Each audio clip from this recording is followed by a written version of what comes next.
Good morning, good afternoon, whatever time of day it is that you are listening, folks. Thank you very, very much for listening. The date today is the 7th of February, year of our Lord 2025. Welcome to yet another edition of The Coping Hour, hosted by Nicholas Hinkle, a.k.a. Motown Noah. Essentially a trade deadline special edition of The Coping Hour today.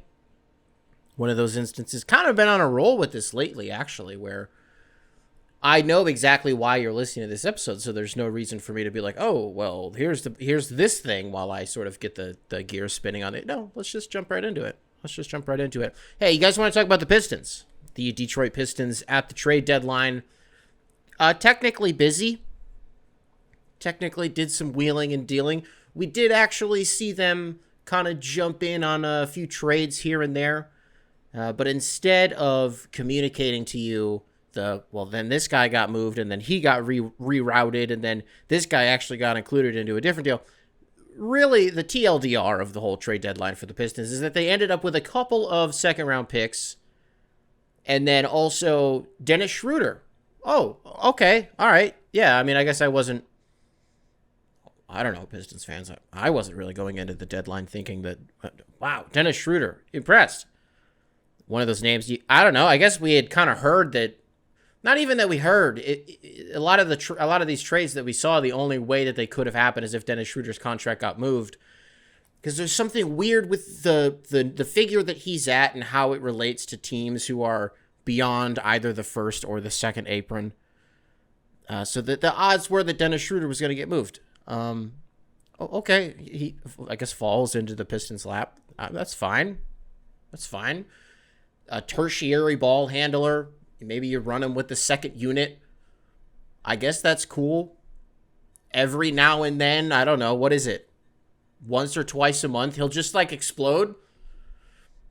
I don't know. He's prone to having those moments in a good way, I guess. Okay, yeah, all right, Dennis Schroeder. The hesitation in my voice, like, I'm clocking it as I'm saying it. I did not intend for this to come out this way. I guess I'm just, now that I'm actually saying all this out loud, oh, okay, so they didn't do anything then. Oh, okay, all right. Pistons, when it was all said and done, again, they had their hands in some stuff, but they didn't really do anything, you know what I mean? Okay, that's interesting. That's not necessarily a bad thing. We had been saying for a couple weeks here that maybe the best course of action for Detroit is to just kind of stand pat and pick up some stuff where you can, but you don't really have to be a major player this time around if you don't want, because things are going well in Detroit. By all accounts, for all intents and purposes, they are ahead of schedule. So is there a reason to shake things up in a really major way? I guess not. Because that didn't happen. You know what I mean? I guess Trajan Langdon didn't think so. Because something that Detroit under, how do I say this? With the core that the Pistons currently have, with like a Cade and a Jalen Duren and an Isaiah Stewart, a Sarr and Jay Knight, all these guys. The one thing that they have all lacked is just like continuity. And that also falls on just the other guys, like the vets and the guys on the margins who are also in the building. There was just not a lot of anything. It just kind of felt like Detroit had kind of become a way station for a lot of guys. What exactly are we doing here? And finally, these guys all start playing like they've been playing together for a few years now. You know what I mean? Okay, it finally paid off. We were in the wait portion. Now we're in the and see portion of it. You know what I mean? Okay.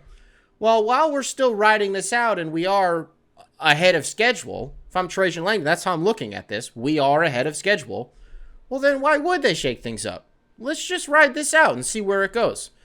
Because as long as, here's something I guess to put a pin in just to kind of make my point. If you're somebody who cares about gambling, DraftKings currently has the Pistons, as of this taping, minus 140 to make the playoffs. Not to make the play-in, to make the playoffs. Minus 140.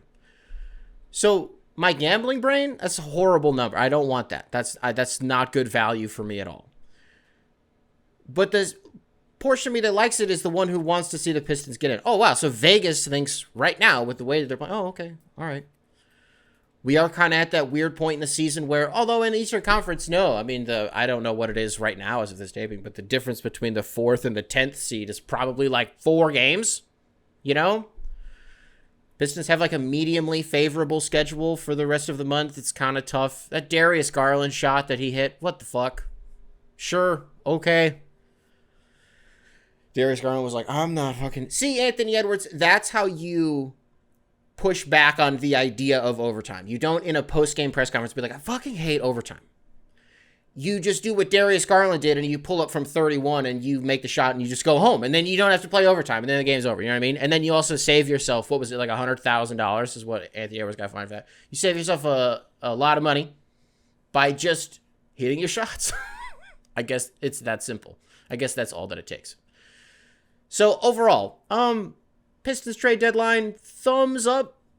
Like, cool, you didn't do anything irresponsible. You didn't handicap yourself in any major way. You got somebody who can be, you're going to call Dennis Schroeder, a stabilizer? Is that what you want to call him? We call him a tertiary ball handler, I guess. Good for like 20 points every 20 days. Every day that passes, he charges up 1 point for his next... No, I'm not going anywhere with this. I'll go mostly thumbs up for the Pistons trade deadline. Didn't do anything stupid. What else did we get? A lot of action. A lot of stuff that slipped through the cracks for me. And some of this I can tell I'm kind of going to be reacting to in real time. Like, for example, the Pacers traded Wiseman to the Raptors for cash considerations. I did not see that until literally just now. So that's funny. Considering, didn't he tear his Achilles like 2 months ago? So, okay. Didn't give anything up for him if you're Toronto, which we're going to talk a little bit about Toronto. We want to just do it now. I'm just confused. So, okay, Brandon Ingram gets traded to Toronto.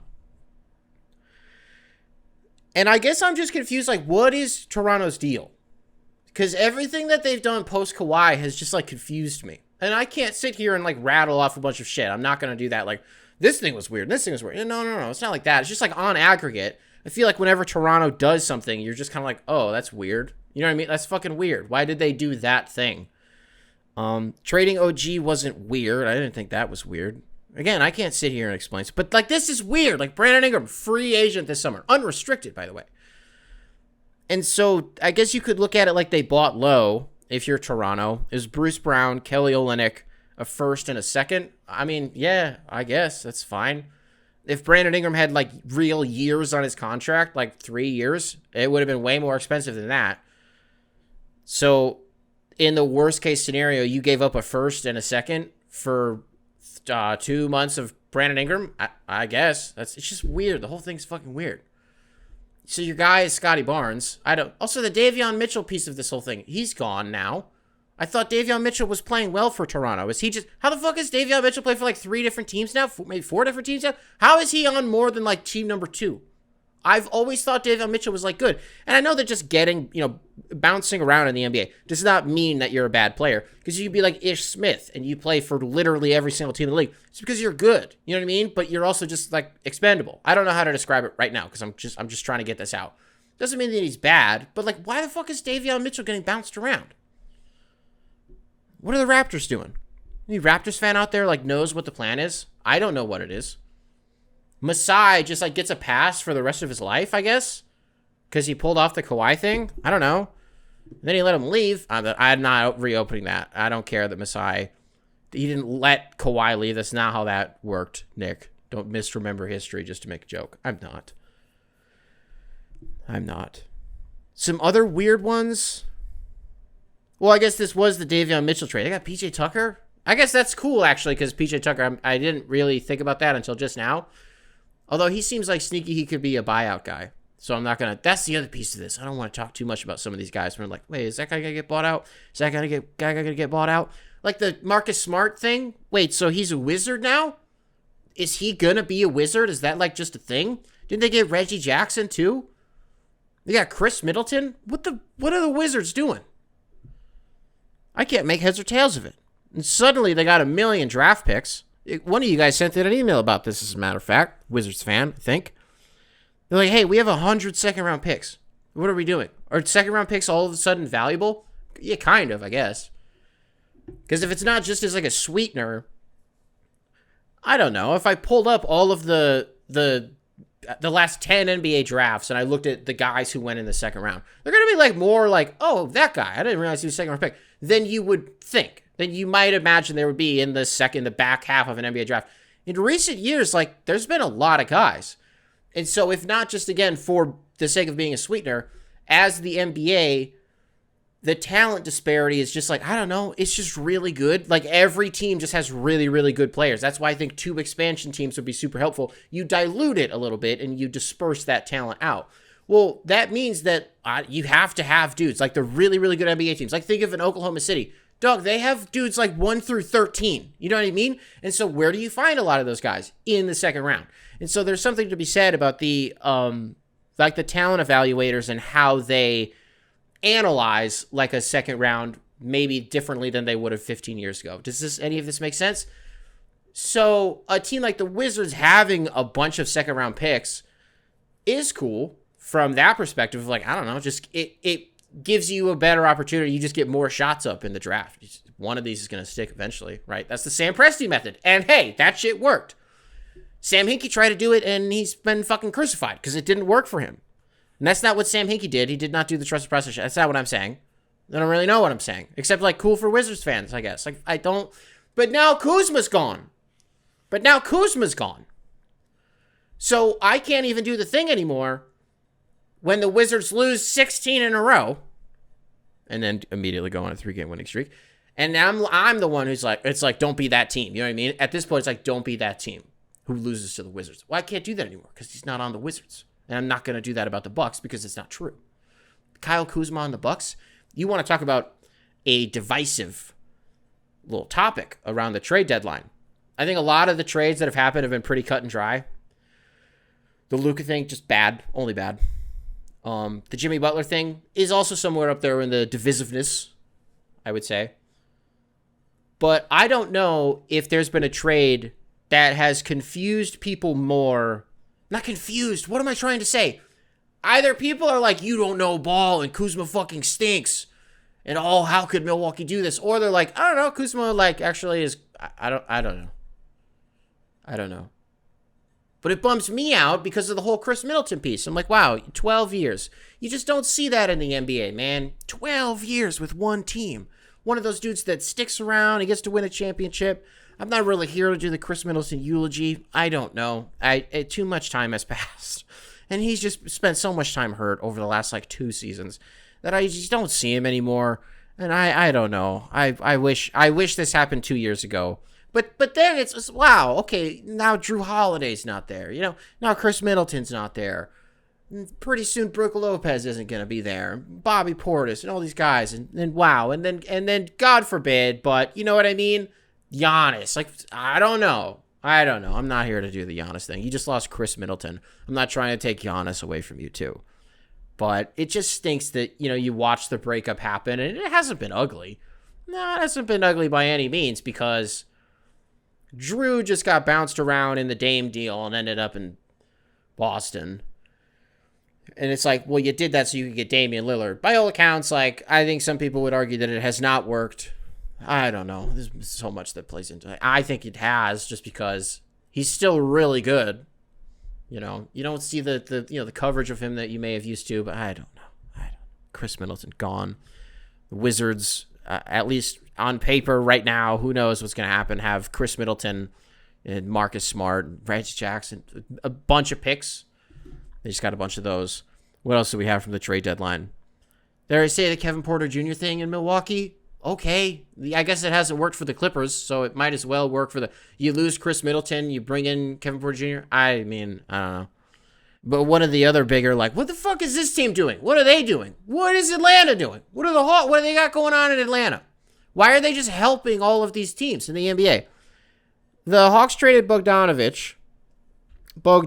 to the Clippers in exchange for...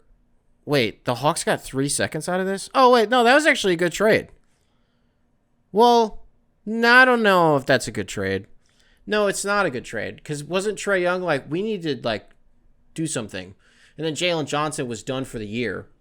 So at that point, you're like, well, there goes Atlanta season, right? Trae Young's like, what the fuck's going on? And then they get rid of Bogdanovich and DeAndre Hunter. And the DeAndre Hunter trade is... Doesn't Terrence Mann stink this year? Is Bones Highland any good anymore? 3 seconds for a guy that Trae Young liked? I mean, okay. All right. The DeAndre Hunter trade is weird to me because it makes complete sense for the Cavs and it rules for them.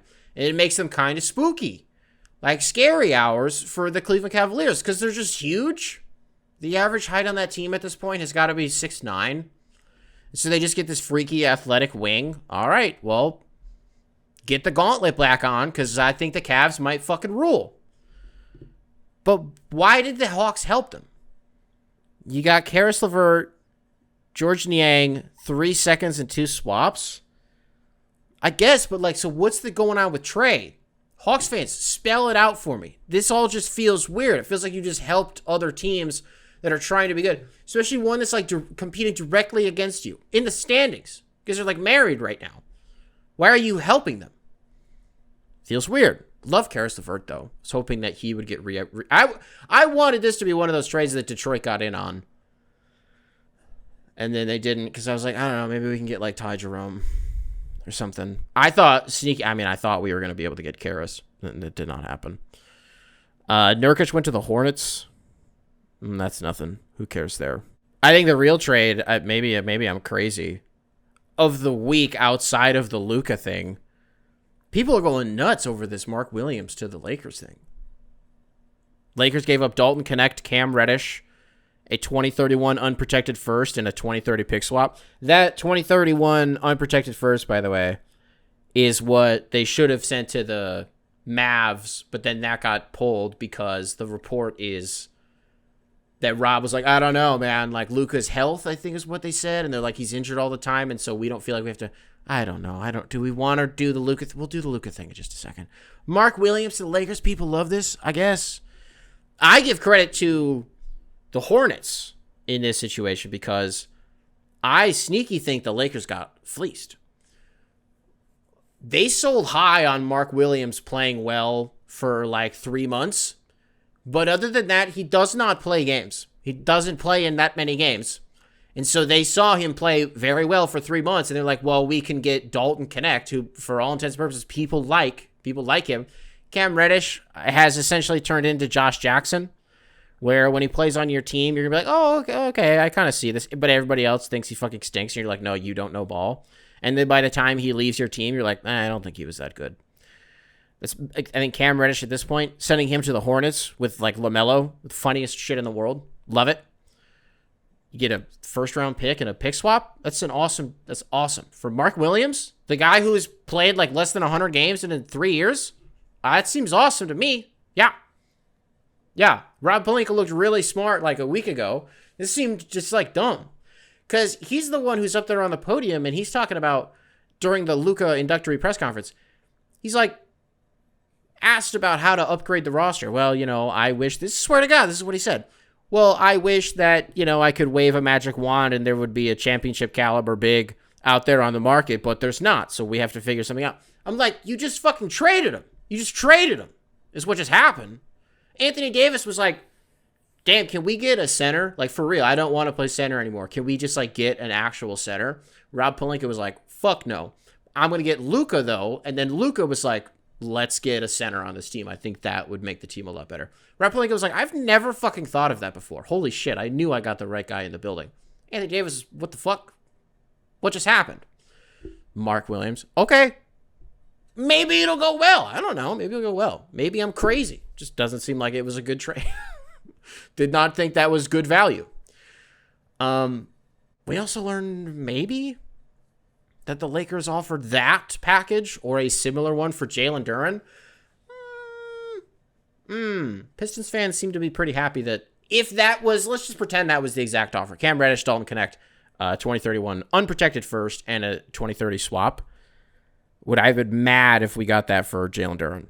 No, but then I would have been like, fuck, we need a center. That would have done nothing for us. You know what I mean? So from that, but then it's because then you're just like punting on the whole year, which is a whole different thing. Pistons fans, I've seen some of them being like, well, maybe at this point, we've had a good season up to this point. Now just like try to get back into the lottery so that we hang on to our first round pick. You don't want to hang on to that pick. We need this shit to convey to Minnesota ASAP. Tomorrow. We need this to happen this season so that we're free of that fucking burden. We now would have the flexibility to, like, yes, haha, Devin Booker. But, like, yes, to go do the Devin Booker thing. You would not be, what's the word I'm trying to say? Because otherwise, we can't move first-round picks until this one conveys. So we need it to happen. What else happened? I thought it was weird. Not enough people are talking about this. Golden State gave up Andrew Wiggins and some picks for nothing. They just, like, went to Miami. Golden State got nothing in return for that. I haven't seen one person I don't know. Did they get sent over cash? Miami didn't send anything to Golden State, and they just ended up with Andrew Wiggins and stuff. That seems awesome. I saw a video of a guy sitting right behind the Heat bench. And he was like, hey, you guys just got traded Andrew Wiggins and all this shit. And they're like, whoa. Like, what did we get in return? Or like, what did we have to give up? They're like, nothing. Like, straight up, we lost nothing. The Warriors gained nothing. How did this happen? That was a trade deadline, folks. Where were we on, day 6 now? Maybe the day this releases of the whole Luka thing. Okay, it's happened. Both parties have done their respective press conferences at this point, and we've heard from everybody, and we've kind of maybe had some answers. Some answers to some questions, and also not really at all. I don't know really what we're supposed to believe. I think I'm just, like, rejecting all explanations because none of them are good. None of them are, like, reasons to do what they did. You know what I mean? So, like, you can say, oh, we were worried that Luka wasn't going to re-sign. So you traded him 2 years before his fucking contract expired? Unless he accepts a player option? 3 years until his contract expired? It was very forward thinking by us. Nico Harrison? What the fuck are you talking about? That's not a... Like, I understand that being a fear, but that's not a reason to trade him the way that you did, right? Oh, well, we're worried about his conditioning and yeah. What if he doesn't sign this Supermax yet? Which Luka has refuted. He's like, that never fucking happened. Nobody gave any indication that I was not going to sign the Supermax. Oh, well, we were worried that he wasn't going to. That's not a reason to do what you just did. That's the piece man, I don't know about you at home. I'm still finding myself at least once a day being like, what the fuck happened? This is real. I'm watching the press conference. And I'm watching Rob Pelinka in his stupid fucking Fast and Furious jacket. What the fuck is that jacket? And as I'm watching him, I can't help but think to myself, goddamn, Rob Lowe needs to play you in a documentary. That needs to happen. Where's not the Rob Lowe biopic. Although that would be entertaining. Where's the Rob Pelinka biopic? Lodestar fucking 911? Whatever that bullshit Rob Lowe show is where an asteroid killed Earth as the series finale. What a bullshit cop-out. Did that actually happen? Or was it a goof at the end? Did somebody wake up from a dream? Oh, it was all a dream. Never watched that show. Only saw the promos. All you see, wow, an asteroid coming to the series finale. What a horseshit way to end a show. You don't know how to end it, so you're like, hey, boss, we've been doing this show for 9 seasons, and the network's telling us that we are not going to be able to do this anymore. So how should we end the show? And then they're like, we just have just destroy the planet. That's it. And that's the end of the show. Fuck. But I don't know. I guess the one other thing that I would have to add here, I cannot not mention this in this episode, that I was wrong. LeBron is not a warrior. That didn't happen. I readopted the responsibility of being digital Paul Revere. I got a little bit too excited. I tried to connect some dots that even if I do believe still that those dots exist, it did not materialize. LeBron did not get traded to Golden State. So that's the other piece of the Luka thing that I'm like now starting to process the same way that most of you would have a couple of days ago, but I just didn't believe that they were actually ever going to be teammates. Oh, okay, so yeah, Luka and LeBron are actually going to play together. Oh, okay, that's weird. It'll be awesome, but that's fucking weird. What's that going to look like? We'll find out this weekend. Sounds like we're going to find out this weekend. Watching Luka hold up the jersey. Oh. Yeah, it looks awesome. but whoa. It just didn't feel real. I felt like I was living in the fucking Twilight Zone. I gotta also maybe put this out there too, because man, really flooded the inbox this week with the conspiracy about the owners wanting to move the team to Texas. I'm not in on that yet. I have not even remotely bought into that. Whatever material, when you hear me say that, you're like, no, I know the piece of content to send him, to convince him. Don't send it to me. I get it. I understand the conspiracy. But I just don't understand why they would... The plan has been expansion the whole time. Like, I was going to say object expansion, but I didn't think that would... Abject expansion? Objective expansion where two completely new teams are added into the league. Because those expansion fees are also super lucrative, right? So the league wants that to happen. So I just don't know. Oh, well, these owners are fucking, they're big casino money. They love casinos, but they can't fucking do what they want to do in Texas. We got to move it to fucking Vegas. I guess maybe they didn't realize what they were buying when they were buying it, but like someone else is going to get the Vegas team. And if this doesn't happen, Dallas moves, I'll fucking take all of it back. And then I will be like, that is what happened. They completely tanked the... Dude, the Mavericks were number one in the league in attendance. They were number one in the league when this trade happened. By the end of the season, the numbers, they could be so bad that they're what? Could they drop to like 20th? They cannot drop to 30. There's no way. I mean, nobody would have to go to the games. You know what I mean? Like, it would have to be there. Can they get to 20 with maybe, 30 and change games left in the season? Gee whiz, man, I don't know. But until they actually move the team, I don't... That's not it. I just don't think that's it. Something happened. I don't think that's the conspiracy. And I don't... Like, it's funny that this happened, and our first reaction to it was hacked. Not real. This is not real. Haha, but not real. And then we had to be... It is fucking real. Listen, this is real. Okay. And we just rejected it completely. And immediately went into conspiracy. Because that's the only way that you can describe it. Is by doing fucking Looney Tunes shit. Otherwise, this does not make any sense. And was there a world... I was kind of scared that the Mavs were going to do something. Bobby Marks kept pushing this on ESPN. I was scared that the Mavs were going to be able to facilitate like a Kevin Durant trade. And then suddenly it's Luka and... I'm sorry. Whoops. I'm so sorry. And then it's... KD, Kyrie, and Anthony Davis, and then Nico Harrison puts his dick on the table, and we're all supposed to be like, oh, I guess? Okay, like, that timeline is really interesting to me, because, like, what would we have said about Nico Harrison if they went from, we have Luka and Kyrie, to Kyrie, Anthony Davis, and Kevin Durant, but no Luka? I would just be like, I would rather have Luka, right?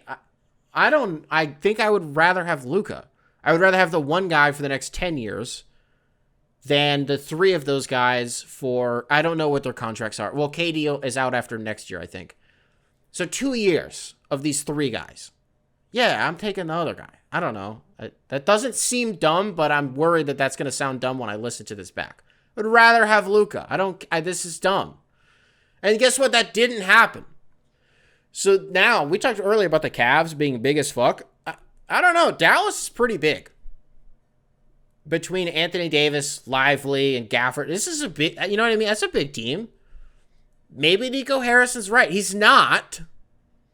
He's not right in that defense will win them a championship. He's not right in that Luka is a fat, lazy fuck. He's not right about that.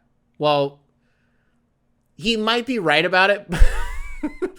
But that's not a reason to do what you did. You know what I mean? Even if he is a fat, lazy fuck, the guy is averaging 30 for his career. You know what I mean? So he can be. And then we covered this in the last episode, but like, you didn't just send him to the health and wellness epicenter of the country in Los Angeles. Dog, you also made him teammates with LeBron, who has taken better care of his body in the last 20 years than the fucking Louvre has taken care of the Mona Lisa for the last however many fucking years. You know what I mean? Like, LeBron is the statue of David, the way that he takes care of his fucking body. Does fucking cryotherapy like every 15 minutes. He gets in like a fucking Bacta tank on some fucking Darth Vader shit. Like, that's what he does.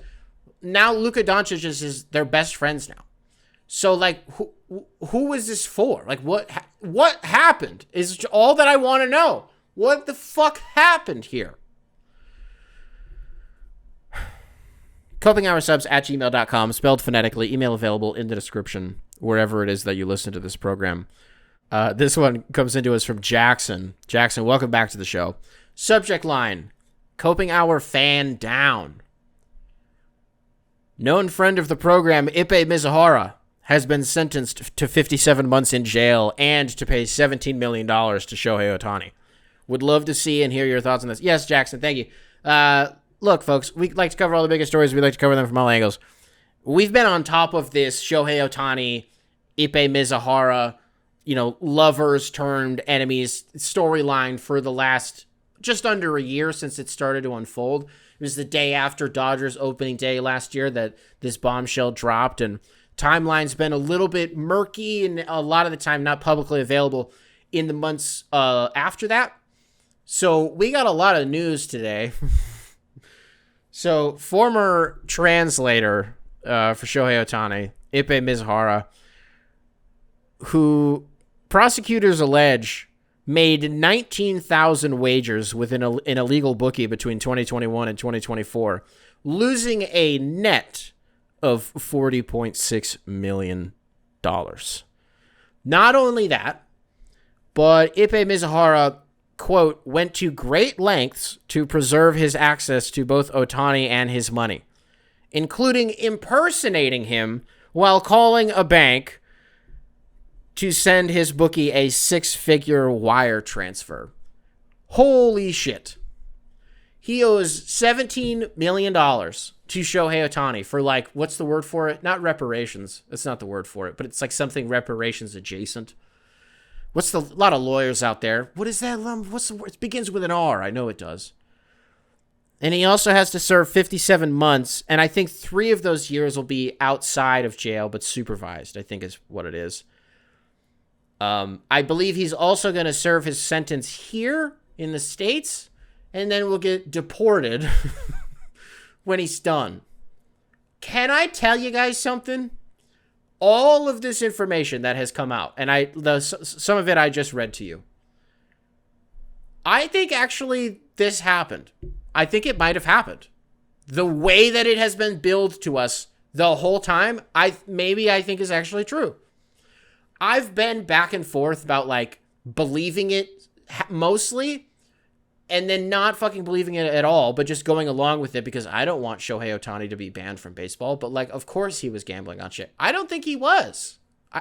Maybe he wasn't, actually, after all this. Maybe he wasn't. Because it was also the thing, a piece of information that did come out. I don't remember if we ever talked about it on this show. It was maybe like a month or 2 ago that it came out that Ippei had just bought a shit ton of baseball cards and then had to repay Shohei whatever the value of those cards were. It was also just an absurd number. I don't remember what it was. So it's like, oh, wow. So he was actually like, that's like making your shit liquid almost. You know what I mean? Like buying baseball cards like that. And, oh, okay. You get what I'm saying? I think on this show, we've like been like, obviously, I don't think he'd gamble. I think Ippei Mizuhara is a criminal. I think the court has swayed me. Ippei Mizuhara may have been a criminal. Fuck. He called Shohei's bank and said what? Oh. And the bank teller was like, that has to be Shohei Ohtani. Why would he say his name like that if it wasn't Shohei Ohtani? 6-figure wire transfer to his book. Wait, what the? Wait, so Shohei's dumb as? What happened here? What happened? If I could get to the bottom of one thing, Shohei Ohtani and Ippei Mizuhara, were they lovers? Were they just, not that part of it. Just their relationship and what the fuck happened here? Or the Nico Harris and Luka stuff? I'm thinking about it. I'd be thinking about it. I would probably pick the Luka thing, but I would think about it. I don't think Shohei knew what was going on. I I think this happened under his nose. Just an instance of he got Baker Mayfielded. Just trusted his family, essentially, is all this was. And then they did him wrong. It's so sad. Got the Super Bowl coming up. A year ago, if you guys remember, if you were listening to the show a year ago when the Super Bowl happened, we did like funny prop bets. So not like actual ones, but like, I don't know what we did. One of them was the amount of times the word legacy is said in the pregame show, the undercashed. What's the colors of the first fireworks that get set off during the national anthem? We went with red, because like the bombs bursting in air, the rockets red glare bullshit. I was like, it's probably gonna be red. That cashed. I was right about that. So that's what we did a year ago. Just didn't have the time to do it this year, and I was gonna do like a bingo sheet instead, because that's kind of what we do around here. We wrote some down. We just didn't have time. We were so busy. We had our son had to go to a doctor's appointment. We had to take our dog to the vet. There's just so much going on. I did not have a chance to do a ton of them. But this will almost serve as a Super Bowl preview, the ones that I did get to write down. So without further ado, sort of like a Super Bowl 59 bingo sheet rough draft. A mock one, if you will. Saquon Barkley hurdles someone. Let's start easy. Let's go somewhere easy. Sounds like something that would not be easy, but with Saquon Barkley. Because the other one that I had was like he rushes for 40 yards. Not like in the game, but he has a 40-yard rush. You could also go, does he get 100 yards? Does Saquon Barkley rush for 100 yards in this game? Because the Chiefs have not allowed a 100-yard rusher in the postseason since 2019. That's insane. And Saquon Barkley, this postseason, in what has he played now? 3 games, has 400 yards. It would be kind of wild if he didn't get 100 yards in this game, but that is the standard that the Chiefs defense has set for the last 6 postseasons. You're not going to rush the ball. Tom Brady in the booth, his first Super Bowl in his first season as a broadcaster, says, "Great call, KB." In the first quarter. He gets his first one out of the way into the first quarter. Now, for those of you maybe who aren't up to date on the vocal nuances of Tom Brady's broadcasting, his partner, the play-by-play guy, Kevin Burkhardt, KB, anytime he points something out, Brady loves to go, "Great call, KB." He's going to do it in the first quarter. And he might end up doing like 10 in the entire game. It's his favorite one to do. You want another easy one? Patrick Mahomes baits a late hit call. Maddie wanted to go full fake slide. He does a full fake slide. He will. There's no way. There's no way. But she wanted to call her shot. Late hit. The thing where he deaccelerates just enough right before he gets out of bounds. He's going to get one in the Super Bowl. Eagles fans, I'm just letting you know it's going to happen. I wanted to put this on here. I guess I kind of did. Let's just do it. There's going to be a Tracy Porter moment in the Super Bowl this year. For those of you who don't remember, was it 2011? 2009 Super Bowl? Tracy Porter for the Saints picks off Peyton Manning to essentially what ended up being, that was it. That was the game in the second half.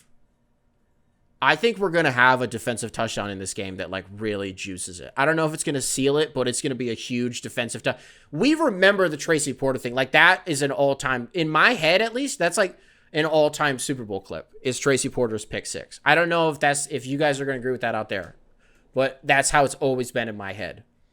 I think we're going to have another one of those this year. The name that's coming to mind,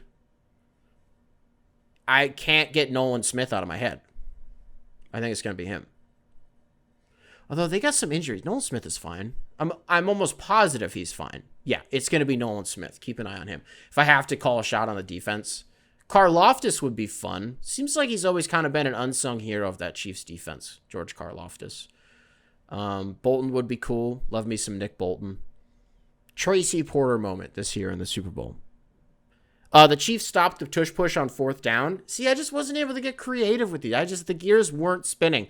I was just putting down like normal football stuff. You know what I mean? Like that was it. Although, actually, here's one. Kendrick plays Poetic Justice at halftime. But, like, obviously no Drake. And then right before Drake's verse would normally happen in Poetic Justice is when he switches to, like, Not Like Us or something like that. You know what I mean? Gonna have SZA with them. We were trying to be like, okay, so which collab are they gonna do? All the Stars for sure. There's no way Kendrick and SZA can share a stage at the Super Bowl and they don't play All the Stars. Always hated that song, but commercially, it's like my brother. He was just getting on me about that take earlier. I don't know how you hate All the Stars. It's a completely fine song. It's just very cookie cutter. It just is what it is, and I don't think it's that exciting. Doves in the Wind. Maybe do that instead. Do Doves in the Wind. If you're gonna have SZA up there, you might as well do that. Travis Kelce retires. Yeah. If the Chiefs win this thing, yeah, Travis Kelce is going to retire immediately. If they lose, though, probably going to wait a week. Do I want to throw in a proposal thing with Taylor? I'd be really excited if it happened. I'd get really excited. Although, I guess how am I going to do this Sunday show? I'm going to be up so late. I don't know how many beers I'm going to have. 8 over-under for beers I drink during the Super Bowl. I don't know if I'm going to get 12 or 16 ounces. If I get 12, we'll put the over-under at 7.5. If I get 16, 6.5.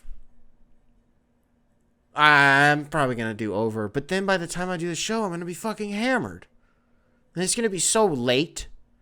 Because the Super Bowl is going to go on forever. And I'm not going to get to go to bed. I'm going to be drunk. And I'm probably going to get confrontational during the show. Especially if the Eagles win. I always say to Maddie every time one of these events comes around. Like the Super Bowl or the Oscars are the two events where I really let myself get like good and drunk for the game. Because it's just fun. I just love the spectacle. I love the event. Of a Super Bowl type character and an Oscars type character. And every time we're at the grocery store, like prepping for those two events, I always say to Maddie, like, I'm going to go for the record. I'm going to go for the record. You think I'm going to go for the record? Meaning I'm going to drink more beers than I ever have before ever. It's probably the least favorite bit that she has of mine. I'm going to go for the record. Hey, I'm going to go for the record. Usually I don't. I think there was one year I did. I think I maybe had 11. I just can't get so bloated. I just can't do it. This shit's just not water to me. Even the water beers. Like, I've been on a Miller Lite kick for maybe since my son was born. I just love Miller Lite. It's literally all that I drink. I was reading something the other day. Not really reading it. It was a form that I was supposed to be filling out. And it was like, okay, so is that typical doctor question of like, okay, so how much do you drink a week? And I was like, I don't know. They were like, what do you drink? And I was like, beer. And they're like, how many do you drink a week? And I was like, I don't know. And then I was like, well, okay, if it's I'm thinking like during football season, right? So I'm like, well, okay, so Saturday night, I don't know, 5. And then I'm like, Sunday night, I don't know. I spend all day watching football. By the time Sunday night comes on, I start drinking beer. Probably another 5, maybe 6 if it's a good game. That's 11. Maybe in the middle of the week, it's like a Wednesday afternoon.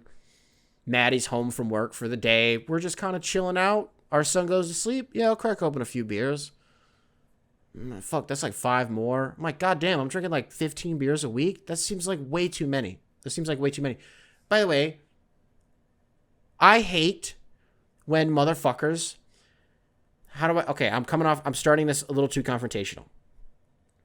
Have I ever talked about r/daddit on here?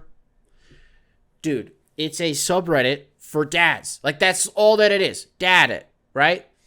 I've loved it since before we had our kid because it's been like my touchstone for like other guys' experiences, right? That sense of community. I never participate in it. I think I've maybe commented one time ever. I will never fucking post. It's usually how I am. Like, if you look at my post history on Reddit, there's not that much. My comment history, like, I don't know. I'm very like low volume, high efficiency on Reddit is how I like to think. But I love participating in the community otherwise. But the one thing that motherfucking dudes on the internet who are all fathers, The one thing that they apparently agree on is that if you drink at all and you have kids, you're fucking Hitler. It's the dumbest shit in the world. Like, somebody will post a video of, like, their, 5-year-old kid, like, going in the fridge and, like, running a beer over to them. And it's just, like, funny and it's cute. And motherfuckers are like, oh, that's such a horrible thing to be teaching your kid. And, like, that, they have to see that. And, one day they're going to be able to fuck. And I guess, in some way they're all right. I totally understand what those people are saying. But, like, chill the fuck out. It's not that serious. I could never do that in front of my kids. Somebody else, so a guy will just mention, like, yeah, we had a barbecue, 4th of July, had a barbecue with the kids, had a couple beers and blah, blah, blah, blah. People, you drink in front of your kids when you want them to, they're impressionable, at a young age, they're picking up on what what is this? What is this? And I'm not offended because, like, I do the same shit. Like, I wait until my kid goes to sleep, even though I know that right now, yeah, he's not going to fucking pick up on what that is. He's going to see that I'm like, something is in my mouth is all that he's going to be able to clock. And then he's going to be like, I want to do that. I'm going to be like, no, get the fuck away from me. I don't drink at all in front of him. I just wait till he's asleep because, like, I don't know. Then it's like, I've almost closed the chapter on the day. You know what I mean? Now it's kind of, I'm outside of the space-time continuum in between when he goes to sleep and when he wakes up in the morning. I'm like, okay, now I can have a few beers. Maybe I've talked about this before too. Like, and I never have too much that if an emergency happened right now, I wouldn't be able to, you know what I mean? That's like my barometer these days. Because in the past, it was like, when we didn't have a kid, it was like, am I awake? I'm fine. But now I'm like, no, I need to, you get what I'm saying? So, like, weed, it's just harder now. Because it just makes me so, like, useless. And so, since he's been born, whether it was like an edible or like gummies, whatever the fuck, not very many times. I'm really trying to think. When was the last time? Grandma, plug your ears. I'm thinking of the last time that I got high. I don't remember when it was. I have no idea. Which is a good thing, right? Because there's something in there too. There's a little take in there too about weed. I remember growing up and kids used to always be like, man, there's no addictive chemicals in weed, and so you can't get addicted to it, shit like that. I just don't believe that now. I used to believe that as a kid because I thought it was, like, cool to be like, yeah, weed's cool. But now that, like, even the government recognizes, like, yeah, weed's fine, who cares? Although that's not totally true, but you get what I'm saying. That's just not true. Like, although I was going to mention, like, the pens and shit like that.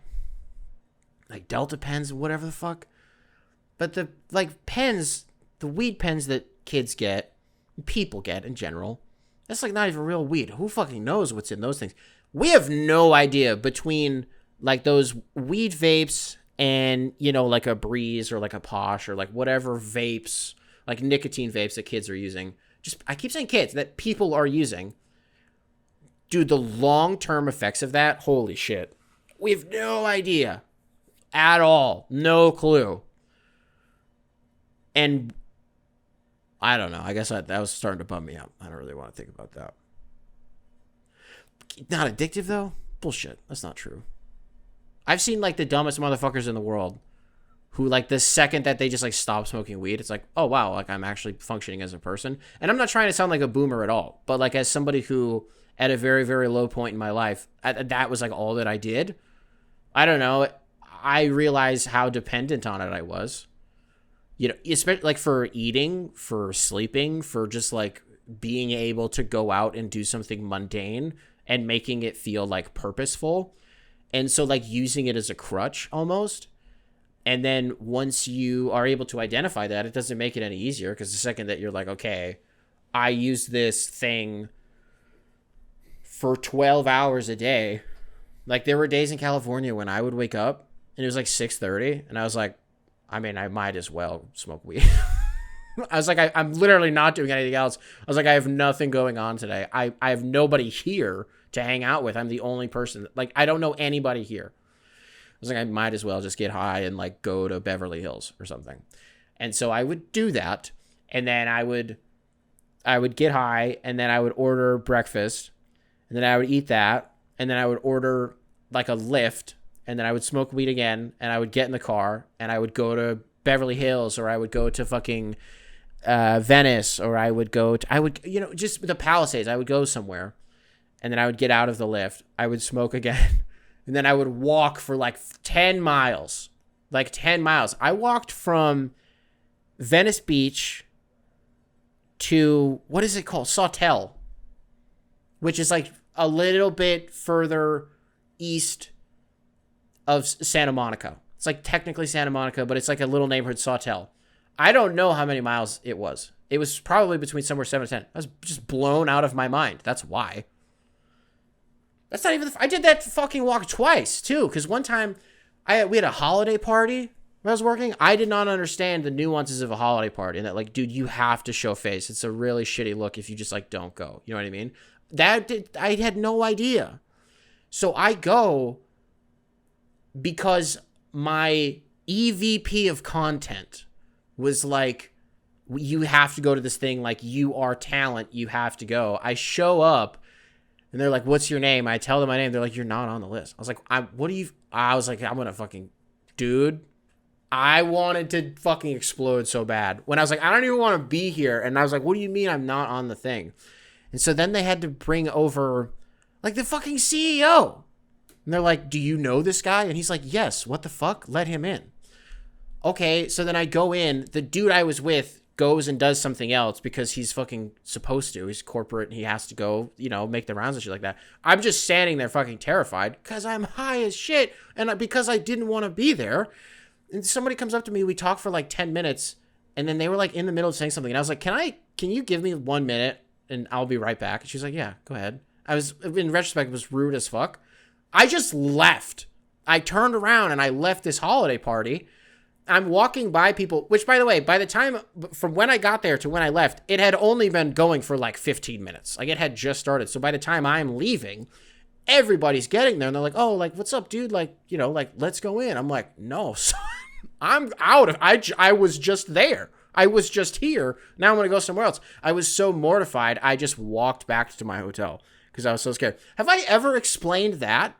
Have I ever explained on this show that I lived... when I lived in California, I didn't have a home for the first 4 months. No, I didn't have a house. Dude, when I first went there, the company had bought me almost like an apartment block, but they were all hotels. I don't know, like they were all hotel rooms, but they were all in the style of like apartments. I don't really know how to describe. They were intended for like extended stays. Like, I was there for 2 weeks as like temporary housing almost, but it is technically like a hotel. So I was in there for 2 weeks while I looked for a place to live. Dude, I didn't have credit. That was never, I had no idea. Like, I was disillusioned by credit. My credit score was maybe like 10. Like, seriously, I had no fucking idea. I didn't have that much money. I was like, what am I even supposed to do? I'm essentially living paycheck to paycheck. Once those 2 weeks ran out and I couldn't even get contacted back for like apartments, shit like that. I couldn't get in anywhere. And so I'm bouncing back and forth, staying like, I'm booking 5 days at a time at just different hotels in Santa Monica. And when I have to take all my shit and go to a different hotel, I'm not taking a lift. Like, I'm walking with my bags because I couldn't spend, $40 to go 6 blocks. I couldn't do that. I needed the money to keep booking fucking hotels. But I was literally, did we get paid every single week? There's no way. It had to have been, yeah, I think it would have been every other week, just like most people. I was doing that. I was living on like $2,200 every 2 weeks. And probably like 1,800 of that would go to hotels. And then the rest of it was like, I couldn't save because there were a lot of days, you have to take a lift or you have to eat and you have to fucking like DoorDash almost because you're living out of a hotel. I had to stop doing that quick. Dude, so eventually it's January and people didn't know that I was still living out of hotels. The people that I worked with, I mean. And so they were like, what the fuck is your problem? Why do you not live anywhere? And I had explained to them that I don't know how to live somewhere. I don't know how this process works. I was on like Craigslist because I couldn't look on like apartments.com. I didn't have like I was not qualified to do that. So I eventually find a guy's storage closet. And it was probably like 20 square feet of like a living space or like a storage space. And then attached to that was like 30 square feet of a bathroom with a shower. There was no internet. There were no amenities. There was not enough space to like have a bed and, you know, do all this stuff. I ended up getting an air mattress, a twin. And I had a fridge. I mean, he bought me a mini fridge. And that was it. I lived somewhere that had a toilet and a shower, and that was it. And a mini fridge, and that was it. With 20 square feet of, I don't know, place to walk around. The video that I put out for the song I Want My Way is that room that I'm talking about right now. The video with me with the bald head, which, by the way, is also the image on the Coping Hours like thumbnail, is from that video too, just with me with like laser eyes. People have said to me that they thought that was Andrew Tate. That's me. What the fuck? It's me with a bald head and a beard. It's not Andrew Tate. The fuck? So that space, that square footage, I paid $23 a month. Dog, I couldn't wire him money, so I had to Zelle him X amount and then get out X amount in cash. But the amount of cash that I had to get, I think I'm being too wordy with the story. I'm sorry. I don't think this has been nearly as interesting. I just have not really talked about this process in a really long time. I lived in Los Angeles. I didn't have a house. And then when I finally did have a house, I was paying $2,300 to live in a guy's shed. So that part of it. So yeah, you would have smoked a lot of weed too, by the way, just to get to see. That's what I was talking about. You would have smoked a lot of weed too if you lived like fucking Mr. Under the Stairs Harry Potter. The fuck? And that was your Super Bowl preview. Go Chiefs! We're going Chiefs. Hell's Kitchen season finale. Gonna find out who wins the newest season here pretty soon. We're back watching, in the meantime, we've been watching an older season of Hell's Kitchen that we haven't seen before. And Love is Blind. Love is Blind is coming back soon. We're getting White Lotus. New season of White Lotus. Shout out to Walt Goggins. Excited to see my guy. A couple of you out there have been recommending Severance on Apple TV. Yeah. Mm-hmm. I know I will one day. I believe that I'm going to like it. I understand that it is one of the remaining pieces of prestige television that we have in our culture. I will have to see it for myself in order to determine whether or not it is monoculture. But I think right now it's close. There aren't that many shows that people are talking about. I don't know. We talked about fucking Lodestar 911, whatever the fuck that Rob Lowe bullshit was. Severance is certainly one of those ones that people talk about. But we were watching an old episode of Hell's Kitchen, and there was this, a moment in the kitchen. One of the women was fucking up, and Gordon was like, "What are you doing? What are you fucking doing?" And she's like, "I'm just trying. I'm doing my best cooking." And he goes, "Cooking my ass," right? That's what he said. But when he said it in his, angry Gordon Ramsay, "Cooking my ass," is what it sounded like. I thought he said, "Cook in my ass." And I was like, wow, I've never heard someone get so mad that they were like, "Put it in my butt." And so then I was toying around with it, and I was like, what if he says, "Cook in my ass," and then they go to commercial, and then in classic Hell's Kitchen style, they come back from commercial. "We're 2 hours into dinner service, and the red team is starting to fall behind. They've resorted to cooking in Gordon Ramsay's ass." And you see him, and he's up on the...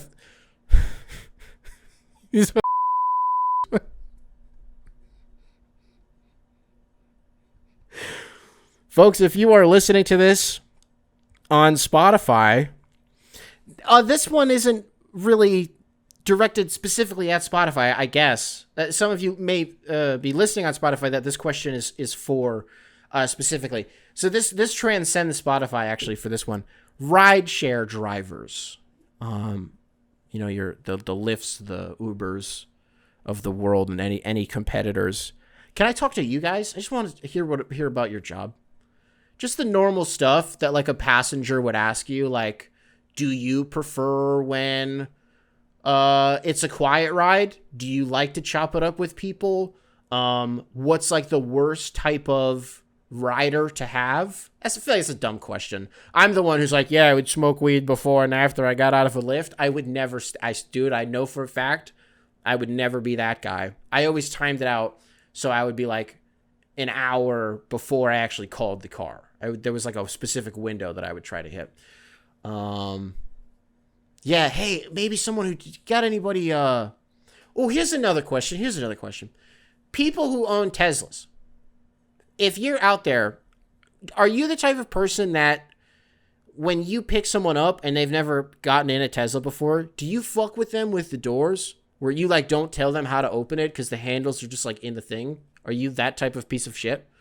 Because I remember one time I got picked up in one, but I was blown to smithereens. So I just like wasn't. I had gotten in one only like once or twice before, so you know. But I couldn't figure it out, and the guy was being such an asshole about it. And I was like, just because we're in a fucking nice neighborhood. One time I saw who's the guy from Will and Grace? Sean Hayes. Yeah, Sean Hayes. Yeah, that's actually him. It's like the Wired autocomplete Reddit undercover. It's actually me, but it's actually Sean Hayes. And he was walking his dog outside of my shed one day. Holy shit, that's Sean Hayes. Whoa, it's like a famous person. It's like an actual famous person. Wow, it's pretty cool.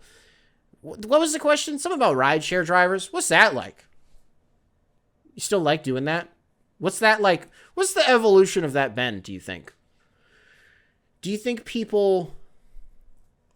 How do I want to ask this? I was going to say, do you think people are more civil in a taxi at this point? I don't know, man. I don't know. I don't know how many of you are exactly taking taxis these days.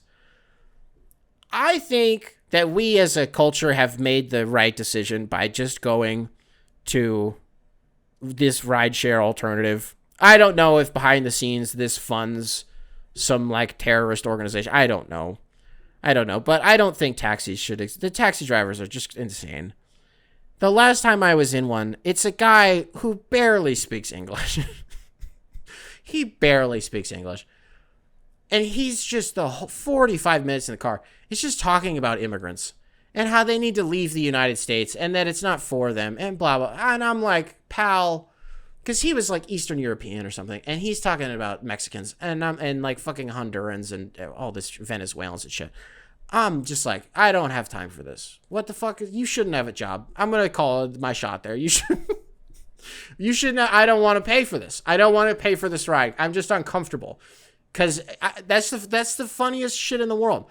Talk about inventing a guy. How about a guy who comes to the United States from a different country and then does not clock that he came from a different country, but he hates that other people come to... I don't think I'm inventing someone. This feels like a guy who exists. Where does he live? Vermont?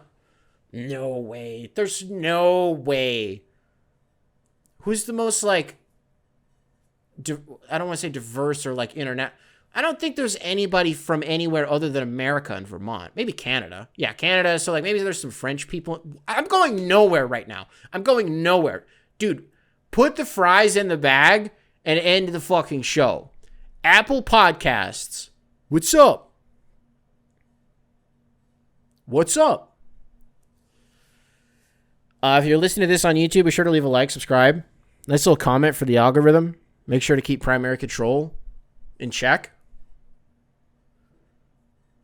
Cooking my ass.